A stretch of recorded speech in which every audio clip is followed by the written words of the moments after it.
Hello, ऐकलं का? आता सिगारेट पुढे, पाणी थंडवून चाललंय, एकदा आंघोळ करून घ्या बघू. अगं थांब जरा, एवढा पेपर झालं.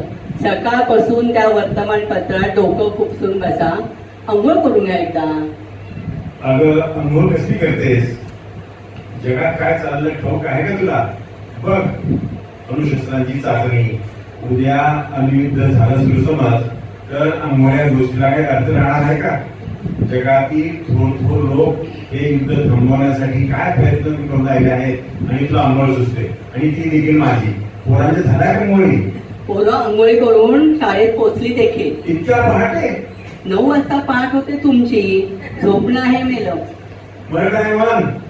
अगं प्रत्येकाला किमान पक्षी 9 तास झोप मिळालीच पाहिजे असं झोपेचं मानसशास्त्र सांगतं. बरं, करायचे असेल तर करा आंघोळ. निदान कपडे तरी टाका, आणि धोबाचे कपडे काढले ते तेवढे लिहून ठेवा. आता धोबी येईल.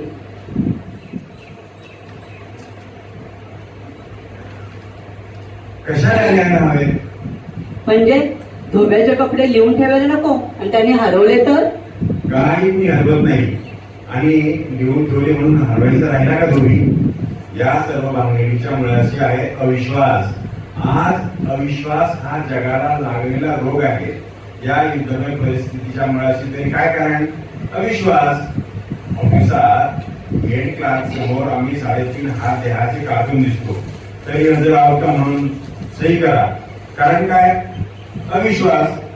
बायका नवऱ्यांचे खिसे चाचपतात. कारण काय? अविश्वास.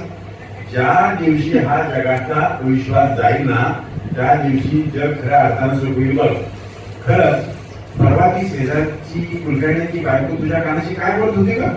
कुठे काय बोलत होती? खोटं बोलू नकोस. सत्यमेव जयते हे विसरू नको. सावित्रीच्या नवऱ्याचं नाव सत्यवान होतं. ते उगीच नाही, ती कधी शेजारच्या बाईच्या कानाशी लागून बोलली नाही. सांग सांग, कुलकर्णींची बायको काय बोलत होती तुझ्याशी? काय बोलणार? सांगत होती घरच्या एक एक कटकटी. हा, म्हणजेच नवऱ्याच्या कागाळ्या. आणि ही बाई वट सावित्रीच्या दिवशी वडाला मैलभर सूत उन्हाळत होती. हे सगळं बडबडायला तुम्हाला सवड आहे, फक्त आंघोळीला नाही.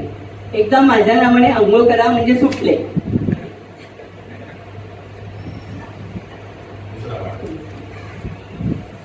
नुकतेच तर 9 वाजले. आणि झालं. चहा घ्या. हा, चूळ भरतो. ईश चूळ भरा सावकाश. घ्या चहा आणि पडा अंमळ. हे सिगरेटचं पाकिट. हा, नवीन पाकिट? काल तर संपलं होतं. मी आणून ठेवते, वेळेला उपयोगी पडतात. कालीची पेटी आणून देऊ का? नको नको, मीच घेतो. बसा तुम्ही. हे घ्या.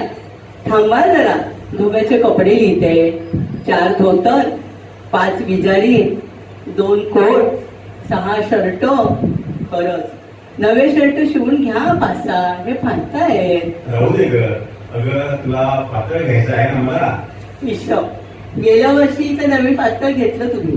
आहेत मला पातळ. हे वर्तमानपत्र आणि आंघोळीला पाणी काढू का? घाई घाई मला, आणि केव्हाही करा. आणि ऑफिसची वेळ झाली असली तर संध्याकाळी करा.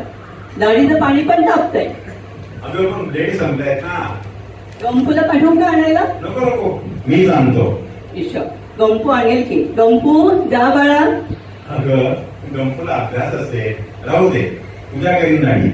दाढीचं पाणी तापलं असेल तर आता तोंडच धुवून घेतो. घ्या, हा टॉवेल घ्या. हवा असं तसं आपण पण घ्या. संध्याकाळी पिक्चरला घेणार का तू? हवं तर येईल, नाही तर तुम्हीच बघून घ्या.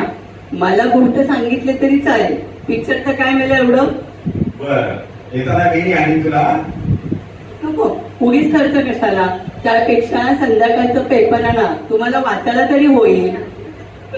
बर बाबा, तू म्हणतेस तर आमचं पेपर आणि तुला वेणी आणि मग तर झालं. चल आता. नमस्कार.